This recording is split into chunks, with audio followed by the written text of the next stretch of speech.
Hello, Bwana Yesu asifiwe. Mungu akubariki popote pale unapoendelea kunifuatilia, na karibu tena katika chaneli yangu. Jina langu naitwa Atnas Klaus. Ninaukaribisha tena katika mfululizo ama muendelezo wa somo letu ambalo tulikuwa tukiongelea juu ya zijue aina 3 za maombi na nyakati zake za kuomba. Kama ndo kwanza unajiunga pamoja nami, ninakualika uweze kusubscribe channel hii kwa kubonyeza neno subscribe ambalo liko chini ya video hii, ili uwe mwanafamilia wa channel hii. Pindi masomo mbalimbali na vipindi vitakuwa vikiwekwa mahali hapa, usipitwe ili uwe wa kwanza kuvipata. Mungu akubariki. Na tulianza kwa kuona katika sehemu ya kwanza, tuliangalia aina ya kwanza ya maombi. Tukasema ni maombi ya kuchukua vitu chini kwa maana duniani na kuvipeleka juu kwa maana ya mbinguni. Na aina ile ya pili ya maombi tuliona ni kwamba ni maombi ya kuchukua vitu juu kwa maana ya mbinguni na kuvileta chini duniani. Na katika aina ya kwanza ya maombi tuliona ni maombi ya sifa na shukurani na kumwabudu Mungu. Lakini aina ile ya pili ya kuchukua vitu juu kuleta chini, tuliona ni maombi hasa maombi ya toba, maombi ya rehema, kuomba utakaso, kuomba Mungu akukumbuke, akulinde, akupiganie na kadhalika. Lakini siku ya leo, bila kupoteza wakati, tuendelee tuangalie sehemu ya 3 ya aina 3 za maombi, ikiwa ndo tunakamilisha mfululizo wa aina 3 za maombi na nyakati zake za kuweza kuomba.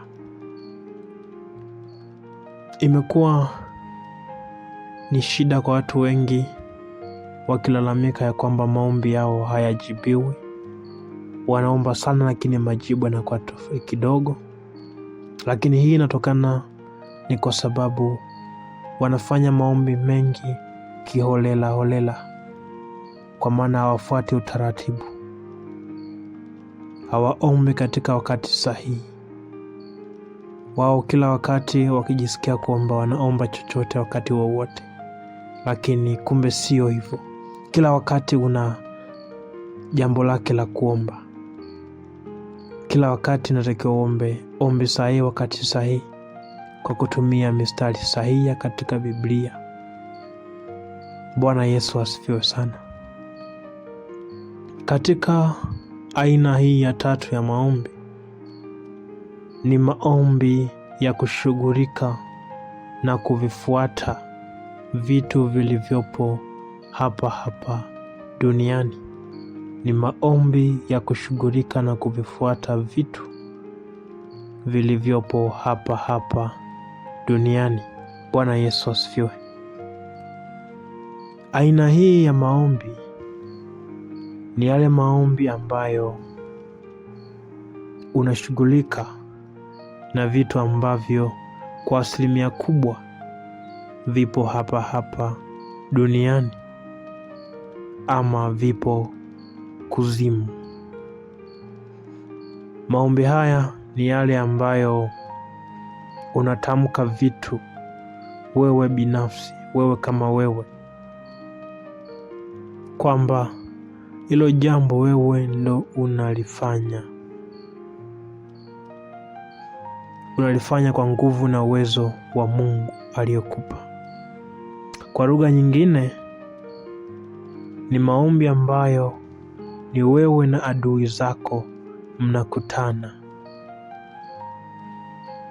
Maombi haya ni maombi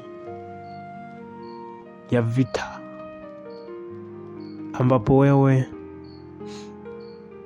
unatamka kuwapiga, kuwafunga, kuwaangusha adui zako. Pia ni maombi ya kushughulika na kambi za adui, kama na adui zako, kama vile ngome zao ama madhabahu zao za giza. Pia ni maombi ambayo wewe unashughulika na wachawi, waganga wa kienyeji, mizimu, mapepo, majini na tawala zote 5 za shetani, kama vile wakuu wa anga, wenye mamlaka, wafalme, wakuu wa giza na majeshi ya mapepo wabaya. Unapoangalia ule mstari katika kitabu cha Kutoka sura ya 7 na mstari wake wa 1, Biblia inasema, Bwana akamwambia Musa, angalia, nimekufanya wewe kuwa kama Mungu kwa Farao, na huyo ndugu yako Haruni atakuwa nabii wako. Bwana Yesu asifiwe sana. Mungu anampa kauli hiyo kwa Musa. Mungu anampa kauli hiyo, nimekufanya kuwa kama Mungu mbele ya Farao. Kwa nini? Kwa sababu ili anapoenda mbele za Farao au mbele ya adui, asimame kwa ujasiri kama mtu mwenye nguvu na mamlaka. Maombi ya vita ni yale ambayo yana ujasiri na yamebeba mamlaka na maagizo, ambapo unaamrisha vitu vitendeke, lakini ukitumia ama kupitia jina la Yesu Kristo, mwana wa Mungu aliye hai. Unapoangalia kitabu cha Yeremia 1:10 inasema, angalia, nimekuweka leo juu ya mataifa na juu ya falme, ili kung'oa, kubomoa na kuharibu na kuangamiza, ili kujenga na kupanda. Bwana Yesu asifiwe. Maombi haya asilimia kubwa haumwambii Mungu afanye. Maombi ya vita haumwambii Mungu afanye, kwa maana tayari ameshakupa nguvu na mamlaka.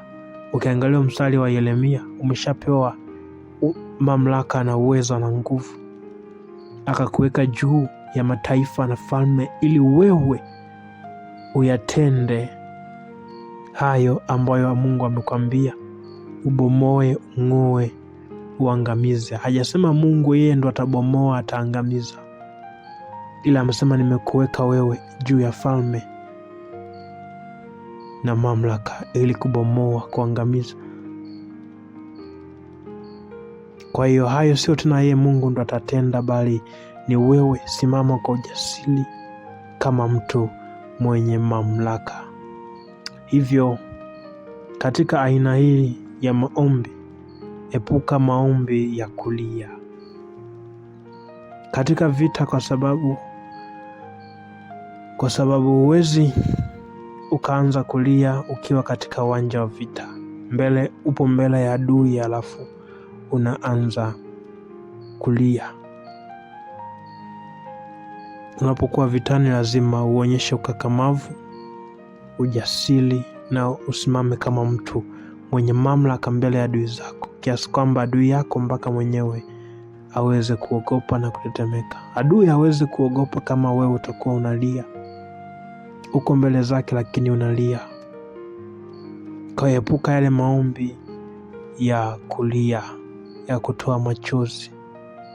Tunategemea maombi ya kulia ni wakati ule unafanya toba, unamlilia Mungu, uso wake uwe pamoja nao. Lakini unapoingia katika aina hii ya 3 ya maombi, hatutegemei kuona machozi, wala Mungu hategemei kuona unapambana vita huku unalia. Simama kikakamavu, simama kwa ujasiri. Maombi ya vita ni maombi ambayo yanaambatana na vitendo. kwa sababu kile unachokifanya katika ulimwengu wa mwili ndicho kitakachotendeka katika ulimwengu wa roho. Kwa mfano, unapotamka kung'oa, unatakiwa pia ufanye ishara ya kung'oa kitu. Unapotamka kukata, ninakata kitu fulani, ninakata minyororo, fanya ishara ya kukata. Hata kama unaona haujashika upanga, lakini fanya ishara ya kukata. Katika ulimwengu wa roho kutakuwa na panga katika mkono wako ambalo kila unachotamka, neno ambalo unatamka litageuka kwa ile silaha. Unapotamka kufunga, fanya ishara ya kufunga. Unapotamka kupiga, fanya ishara ya kupiga. Na unapotamka kukamata, fanya ishara ya kukamata kitu. Unapotamka kuharibu, fanya ishara ya kuharibu. Lakini unapotamka kufungua hatua, piga hatua, kwamba nafungua hatua, nafungua hatua. Tembea. Haiwezekani unasema nafungua hatua na bado mbaki umesimama ama umekaa. Hatua zitafungukaje kama mbaki umekaa? Piga hatua, kwamba ninaongeza hatua katika maisha yangu, hatua mpya. Piga hatua. Unapotamka kuvua kitu fulani kama vazi fulani la kipepo, fanya ishara ya kuvua. Fanya ishara ya kuvua kitu mwilini mwako. Unapotamka kufuta, fanya ishara ya kufuta. Na kadhalika, kila kitu ambacho unakuwa unakitamka, hakikisha unafanya kwa vitendo. Unatamka huku na vitendo vikiambatana. Maombi haya ni maombi ambayo wakati wake mzuri sana na sahihi ni wakati wa mchana. Maombi haya wakati wake mzuri na sahihi kuomba ni wakati wa mchana. Unaposoma katika Yohana sura ya 2 mstari wa 4, Biblia inasema, Yesu akamwambia, mama, tuna nini mimi nawe? Saa yangu haijawadia. Yesu akamwambia, mama, tuna nini mimi nawe? Saa yangu haijawadia.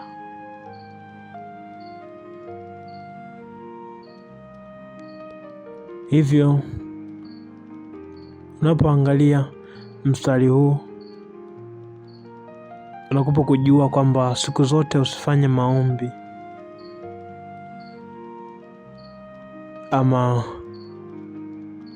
huduma yoyote kabla ya wakati sahihi.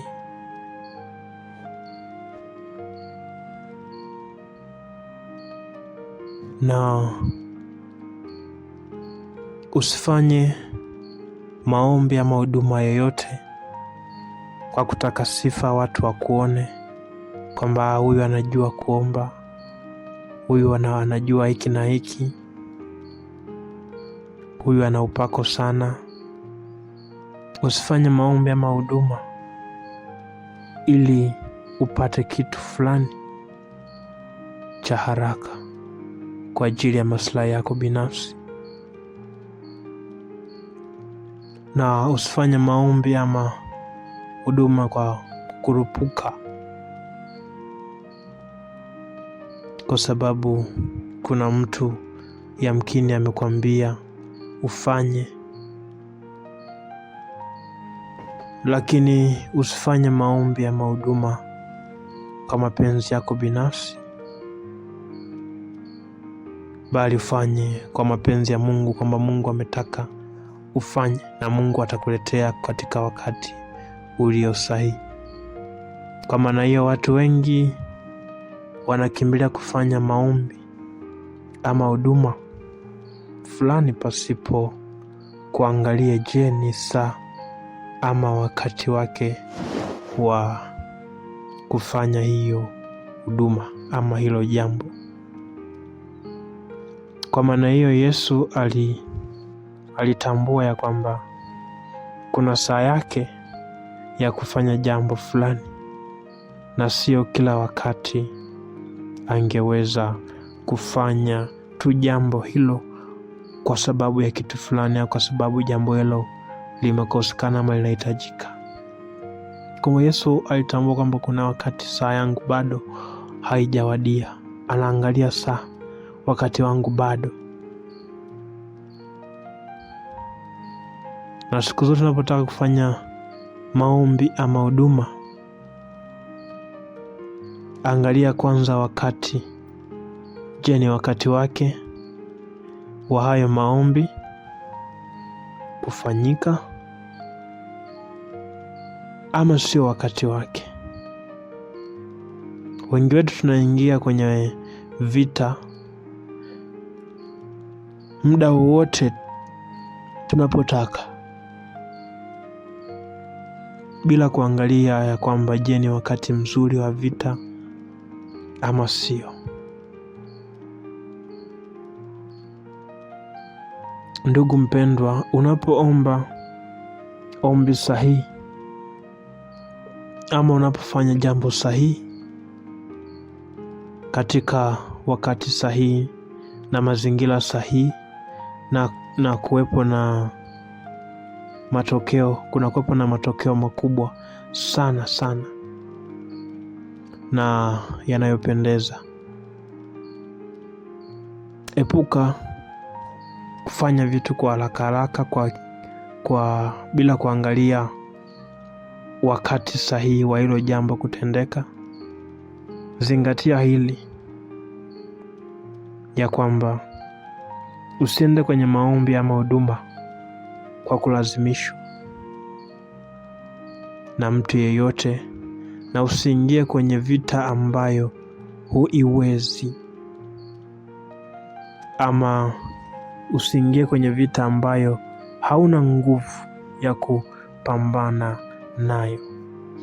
Maana sio kila vita unapaswa wewe kupigana. Nyingine unatakiwa uziache, ukajipange vizuri, kisha utaingia kupambana nayo.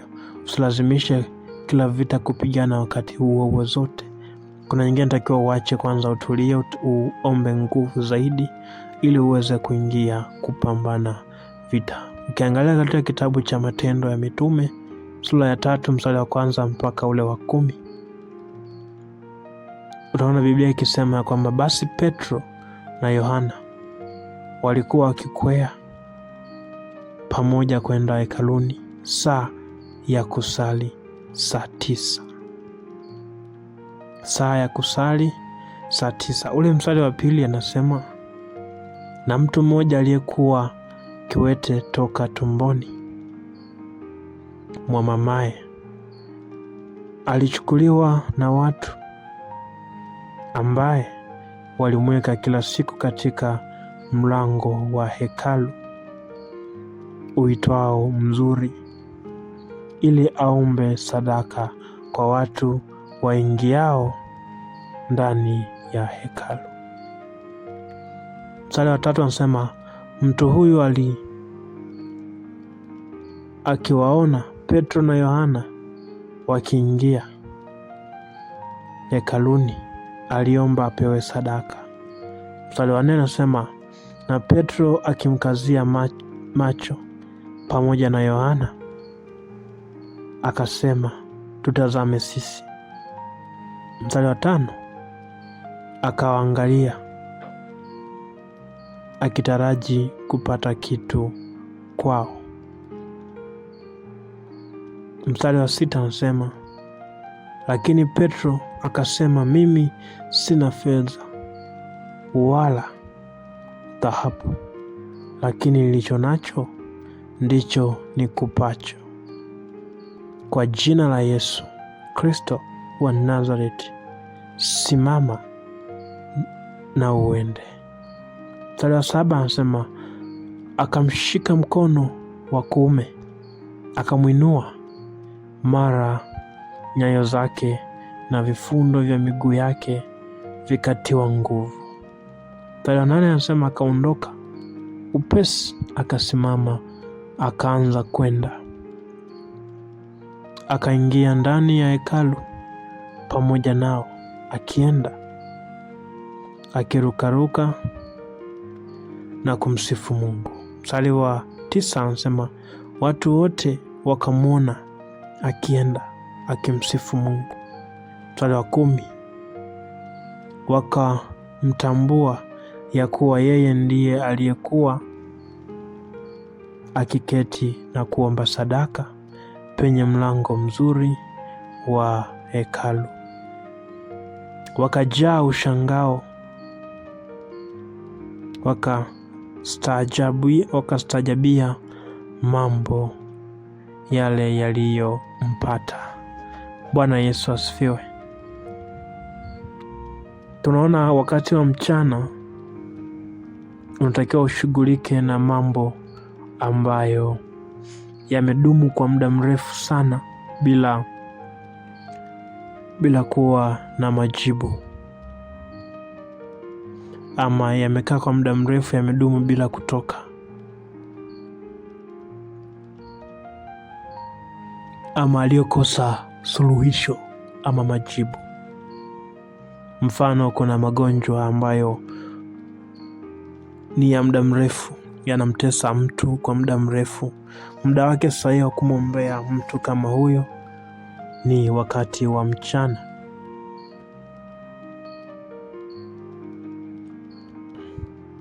Ama vita yoyote ulioipigana muda mrefu bila kuishinda au bila kupata ushindi. Ukiona vita ya namna hiyo, umepigana muda mrefu, siku nyingi, miezi mingi, umefunga mara kufunga, hujapata ushindi, basi ingia nayo wakati wa mchana. Bwana Yesu asifiwe sana. Hivyo mambo ambayo yameshindikana katika nyakati nyingine, ingia nayo kuomba wakati wa mchana, hasa saa 9 mchana. Kwa nini saa 9 mchana? Kwa sababu ndilo lisaa lenye nguvu katika masaa yote 24, lisaa lenye nguvu kubwa sana na ushindi mwingi ni saa 9 mchana. Na tukiangalia katika kile kitabu cha Mwanzo 18 mstari wa 1, Biblia inasema, Bwana akamtokea Ibrahimu karibu na mialoni ya Mamre, alipokuwa ameketi mlangoni pa hema yake mchana wakati wa hari. Na ukiangalia Mwanzo